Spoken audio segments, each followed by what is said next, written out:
Welcome back to the Sports News Analysis YouTube channel. My name is Mike. I'm continuing my Week 8 previews and analysis. This video is for the game between the Philadelphia Eagles and the New York Giants.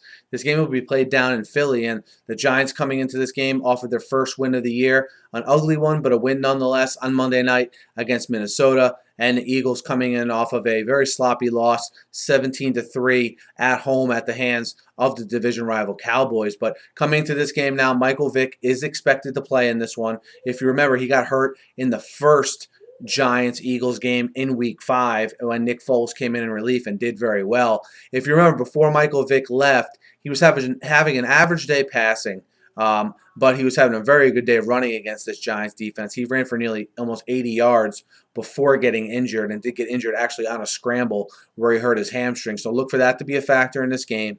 And for the Giants, look, I think obviously their offense has been playing not as we expected, but I think that even their defensive side of the ball and how bad they've been on that side of the ball has been pretty eye-popping too. I mean, they only have 6 sacks coming into this game, and I mean, you could do the math.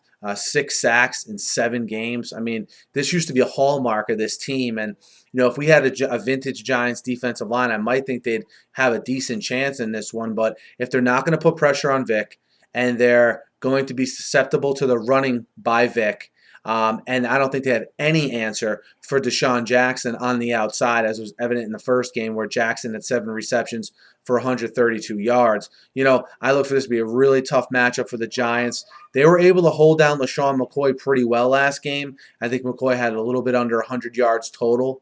But the odds of them holding him down like that in this one, I don't think are very good either. And the Giants, from a turnover perspective, minus 14 turnover differential.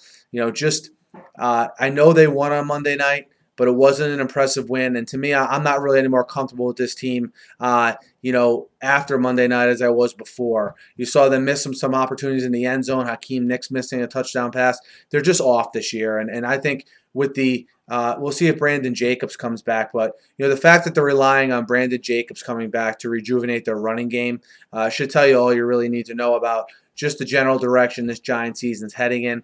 Philly's run defense a little bit better than you probably think. They let up less than 4 yards a carry. They do let up 257 yards a game through the air, though. So if the Giants can get the protection for Eli up front, maybe they'll have some success there. But again, I think at the rate of points Philadelphia is going to score at, I think it's going to be tough for the Giants to keep up. That Giants defense against an average to good Philly offense, but one that will be at full strength now. Certainly with Michael Vick being welcomed back after how bad Nick Foles and Matt Barkley played last week. And again, their big 3 are healthy, and I've been saying for weeks on here, when their big 3 are healthy, Vick, McCoy, and Deshaun Jackson, they're going to put up points. And I don't think the Giants can put up the amount of points without making the mistakes.